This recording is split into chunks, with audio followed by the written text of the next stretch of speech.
न लोकतंत्र की भावना का सम्मान करते हैं। Buoyed by Mahasунami.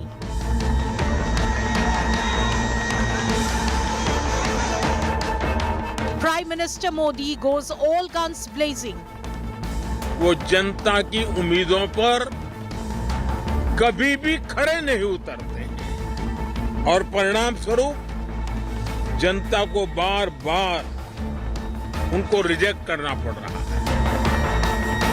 As BJP readies winter session wish list, opposition counters with Adani debate demand. We are asking for an action from the government of India. Parliament is the forum to take up all these issues.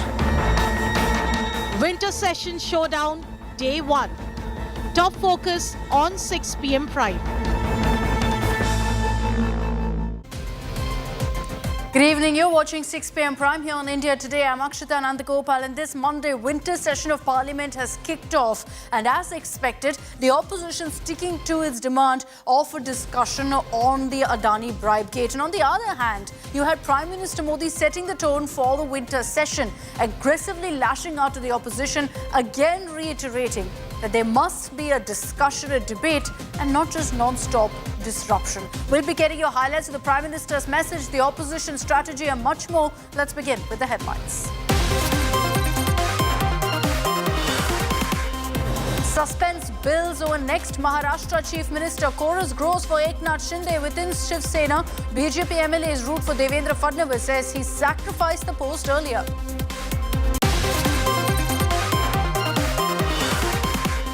Mahavikas Aghadi split after poll drought. Shiv Sena and NCP claim Uddhav and Sharad Pawar's MLAs reached out to switch sides.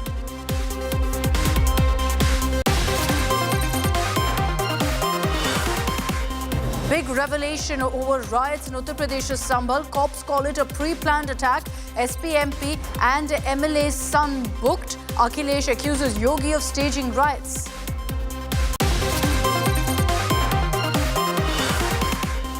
Telangana rejects Adani funding. Revant Reddy government denies Adani Group's 100 crore fund for Young Skills University, claims no link to Adani bribe gate row. This as Congress attempts to corner the BJP over Adani bribe gate. Pollution levels at alarming level in the national capital, and Supreme Court pulls up centre. Delhi government for failing to bar truck entries, says schools can reopen now in NCR.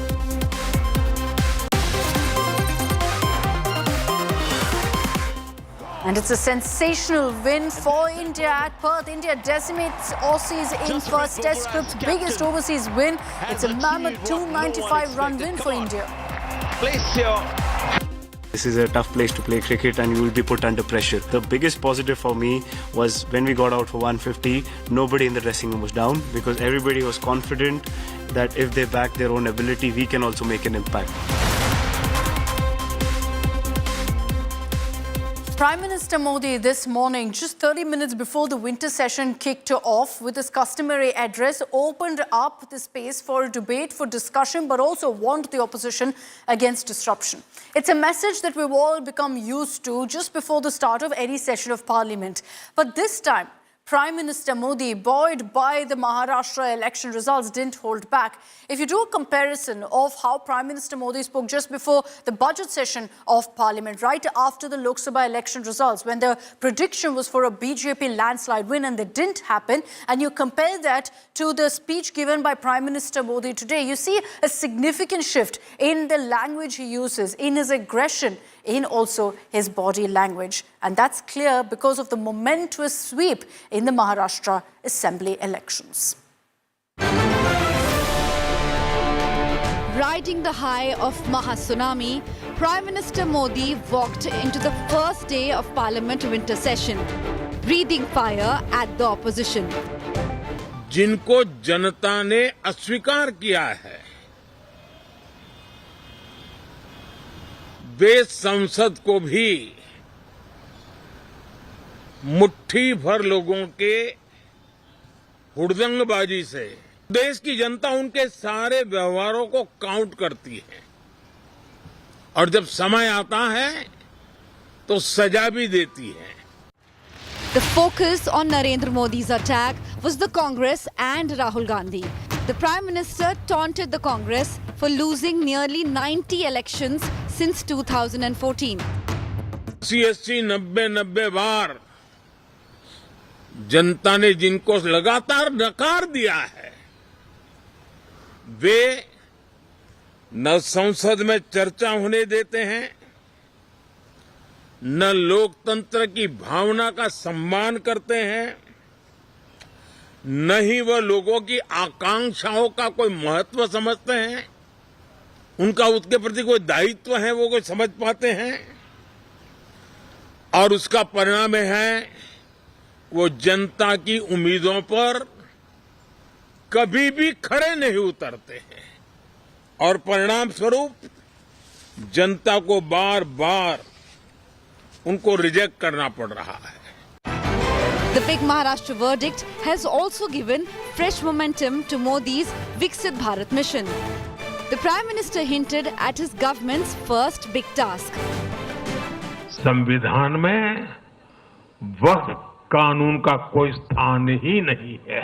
Congress ने तुष्टीकरण के लिए कानून बनाए, supreme court के आदेश तक की परवाह नहीं की। The other big focus on the Modi government will be pushing through one nation, one poll. One nation, one election is something whose is an idea whose time has come. When we went campaigning, even during this election, a lot of people were saying that, look, why do we have an election every few months? So we had an election in June, one in November. We'll soon have a municipal corporation election in Mumbai.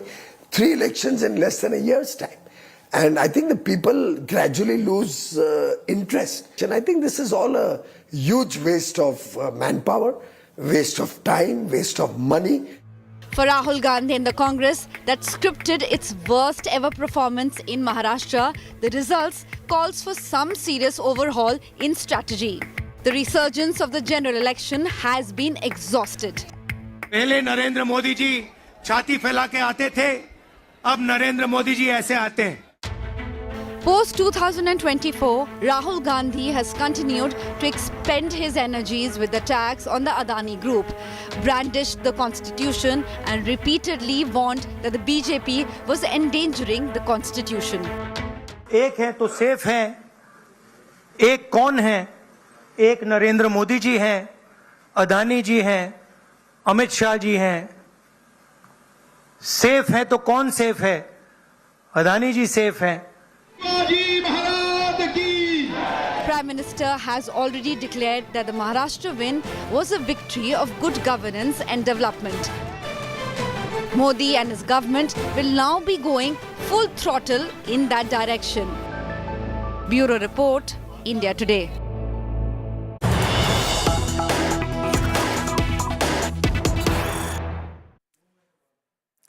Now today, the start of the winter session, there was a lot of talk about the absence of one leader. Leader of opposition, Rahul Gandhi, who wasn't there for the strategy meet earlier today and also wasn't present in Parliament. So he skipped the India bloc meeting. Rahul seemed to be out of town, and sources tell us that now he's back in Delhi. From tomorrow, in all likelihood, he will be present in Parliament to lead the opposition charge, particularly on the issue of Adani, on which Rahul Gandhi had also held a press conference last week. I want to bring in Maushmi Singh, who tracks the Congress for us very, very closely. Maushmi, there were a lot of questions asked today as to why the leader of opposition wasn't there at the strategy meet, wasn't there on the first day of winter session. What are you picking up? We're hearing Rahul Gandhi is back today.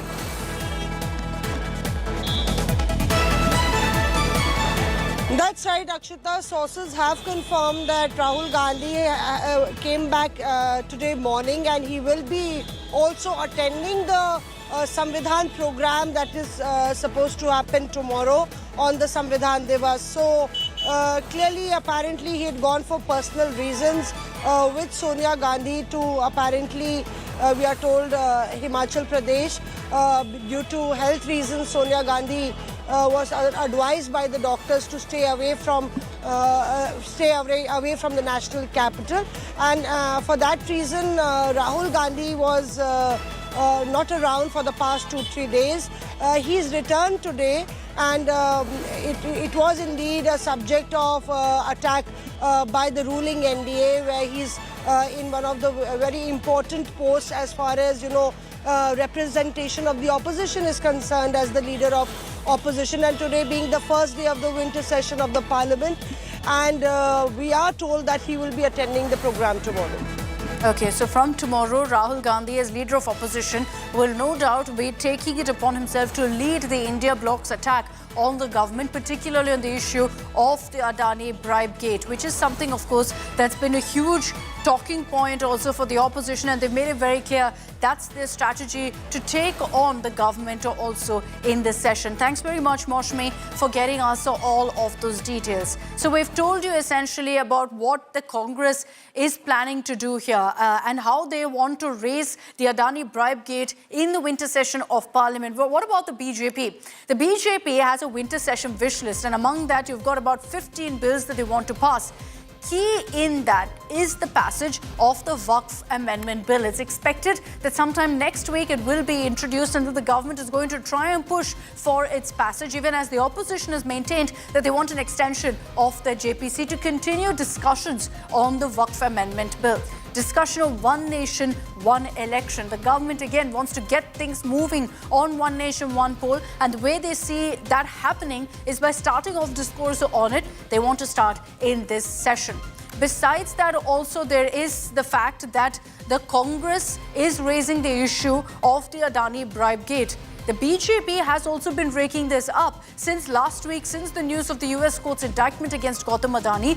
The BJP has been maintaining that, look, Adani's funding has also been to Congress state, that these bribery allegations are against opposition-ruled states. So even in Parliament, will they shy away from a debate, or will they be open to one, is the big question. At this point, they are going to be countering the Congress's Adani discourse like they have been for the last few days. But we'll have to see whether there's a discussion on this in Parliament as well.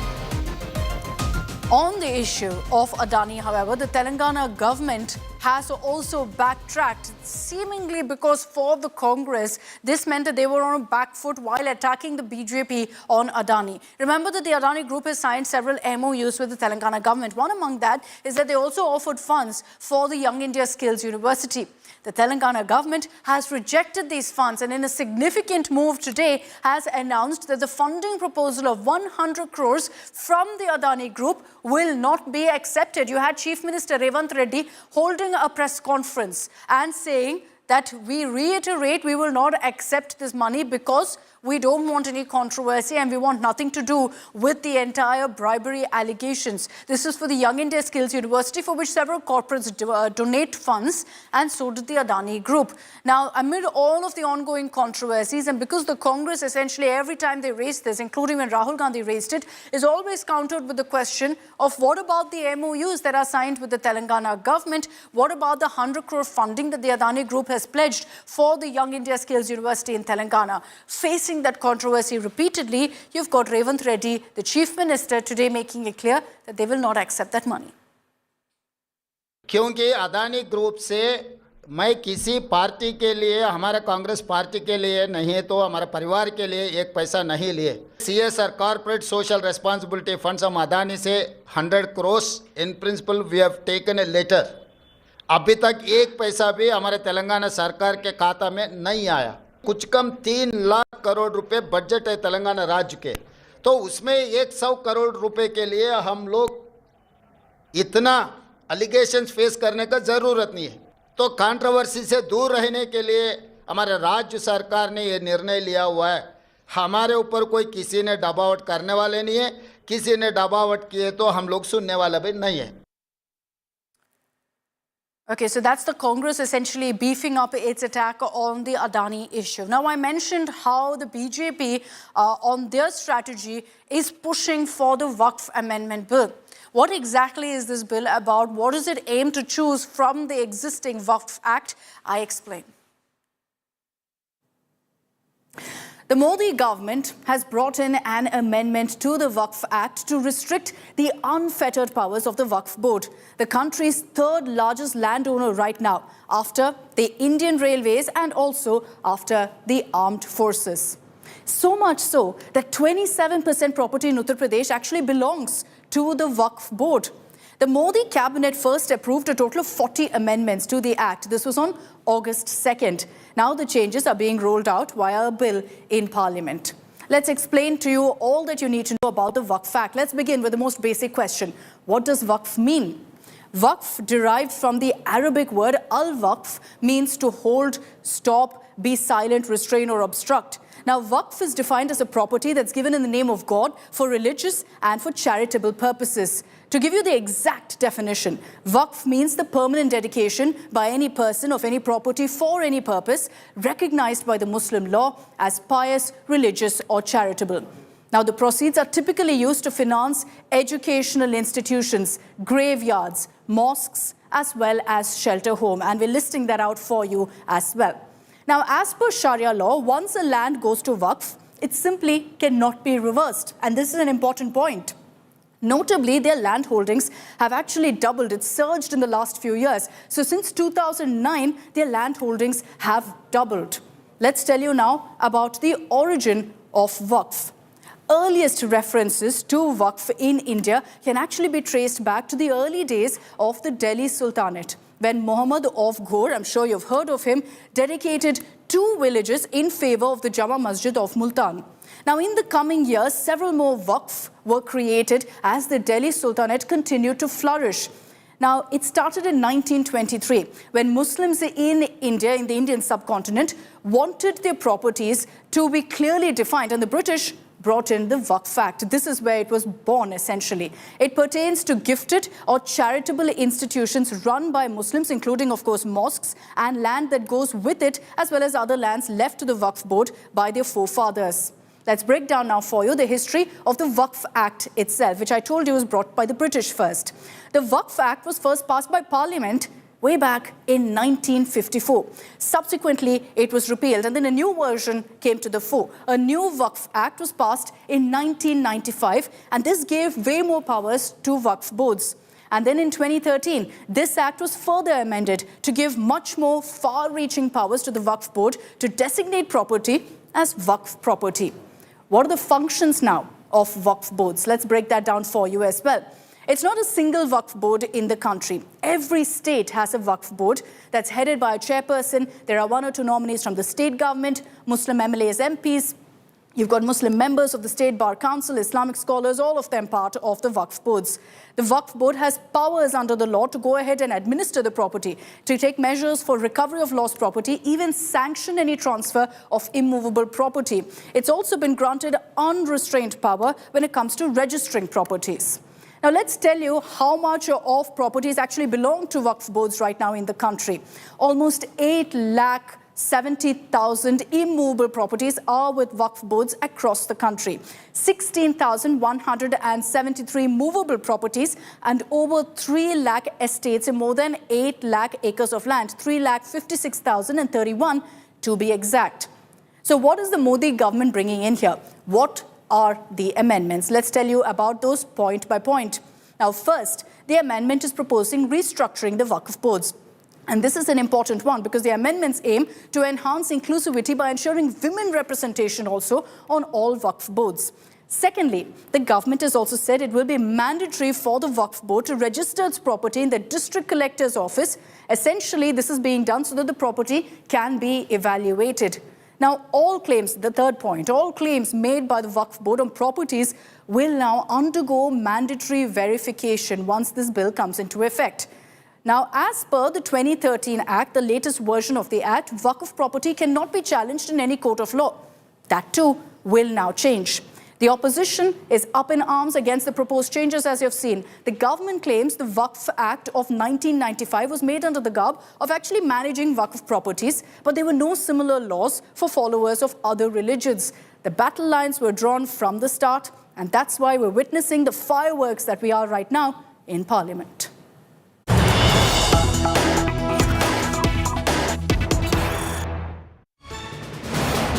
So there's a Congress huddle at Kharge's residence to decide exactly what the strategy of the Congress and the opposition will be in the days going forward in the winter session. Remember, today the House was adjourned after the opposition attempted to raise the issue of Gautam Adani, of the Adani bribe gate. Now, at Kharge's residence is where this meeting is happening. You've got all the senior leaders, Mallikarjun Kharge at his residence, KC Venugopal, Jairam Ramesh, and several others who are present. But it's not just the Congress. You've got an India bloc meeting happening. Representatives of the Samajwadi Party, of DMK, of NCP Sharad Pawar faction, Aam Aadmi Party, the left parties, all of them are present for this particular meeting in which they're deciding exactly how they're going to be raising the issue of Adani bribe gate and demanding answers from the government. I want to bring in Rahul Gautam on this for more details.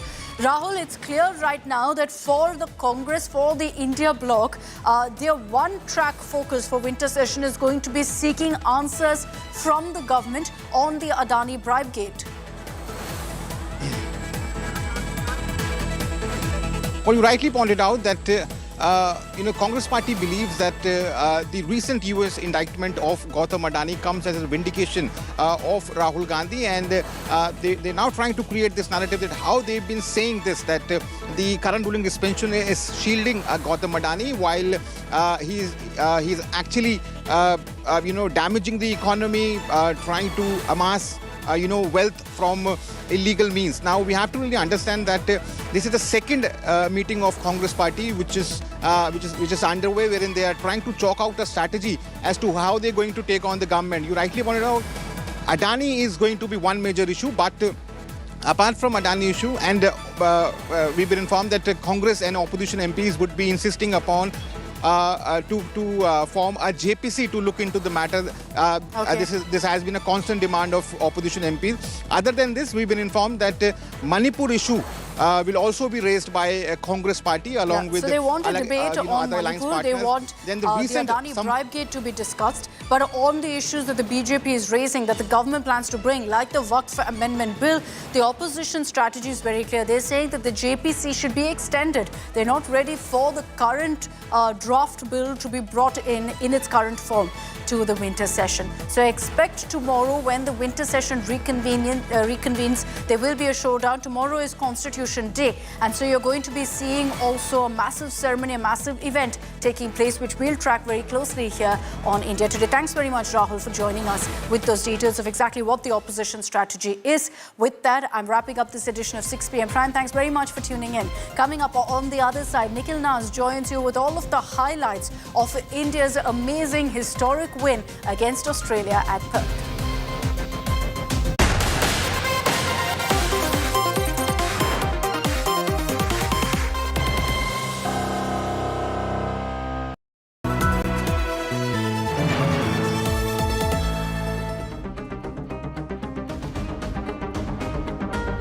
ज़माने से हटकर बेबाक है मेरा signature. Signature Finest Cardamom Seeds, a premium product from Telagana Group. Motorola Razr 50 Ultra comes with Google Gemini.